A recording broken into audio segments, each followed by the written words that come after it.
ने public statement दिया है कि जनरल नरवणे की जो आत्मकथा है उसका अभी तक कोई प्रकाशन नहीं हुआ है किसी भी फॉर्मेट में, या प्रिंट में या डिजिटल में। उन्होंने ये भी कहा है कि इस पूरे मेमोयर्स के प्रकाशित करने का कॉपीराइट उन्हीं का है। अतः जो इसको घुमाया जा रहा है कुछ लोगों के द्वारा, राहुल गांधी के द्वारा, उन्होंने कहा है कि ये कॉपीराइट का वायलेशन है और हम इसके लिए उचित कार्रवाई भी कानून में करेंगे। अतः यह स्पष्ट है कि अपने चाल और चरित्र के अनुसार राहुल गांधी ने फिर देश के सामने झूठ फैलाया है। जिस किताब को घुमा रहे थे वो किताब फर्जी है, वो किताब छपी नहीं है। क्या मतलब है?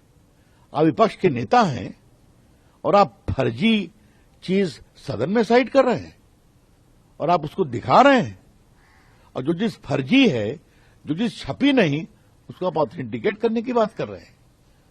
तो राहुल गांधी ने राजनीतिक शुचिता, संसदीय परंपरा और कानून सबों का उल्लंघन किया है। हम उनकी बहुत ही भर्त्सना करते हैं। उनको देश से माफी मांगनी चाहिए और सदन के अंदर माफी मांगनी चाहिए। क्या ऐसा है कि ये स्टेटमेंट जब आ गया तो बहस में कार्रवाई शुरू हो गई बजट पर? राहुल गांधी, आपने सदन को बहुत गुमराह किया है, देश को भी किया है।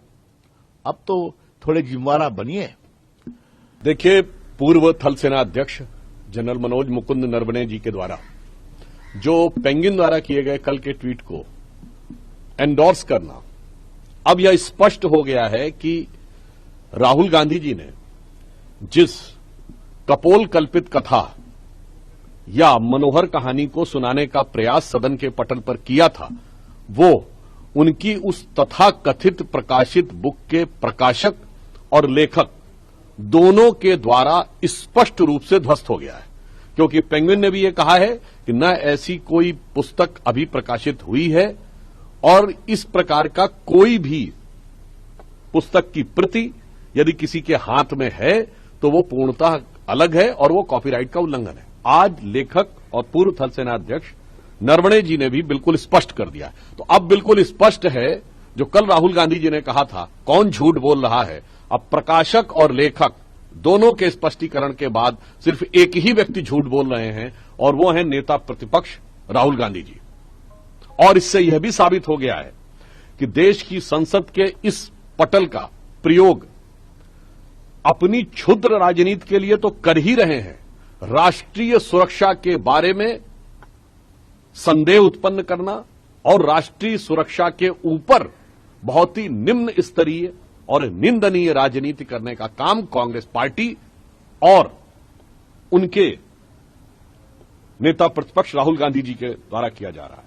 मैं ये कह सकता हूं कि हमारे नेता सदन ने कहा था कि राहुल गांधी जी अबोध बालक की तरह व्यवहार कर रहे हैं, मगर मुझे लग रहा है कि अब वो अबोध बालक की तरह नहीं, बहुत शातिर बालक की तरह व्यवहार कर रहे हैं और उनका यह अपराध, मैं अपराध शब्द कह रहा हूं, अक्षम्य है।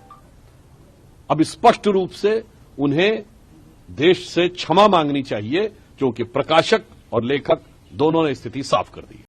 अगर आप ये वीडियो YouTube पर देख रहे हैं तो हमारे चैनल को सब्सक्राइब कर बेल आइकन दबाएं, और Facebook पर देख रहे हैं तो हमारे पेज को लाइक करें।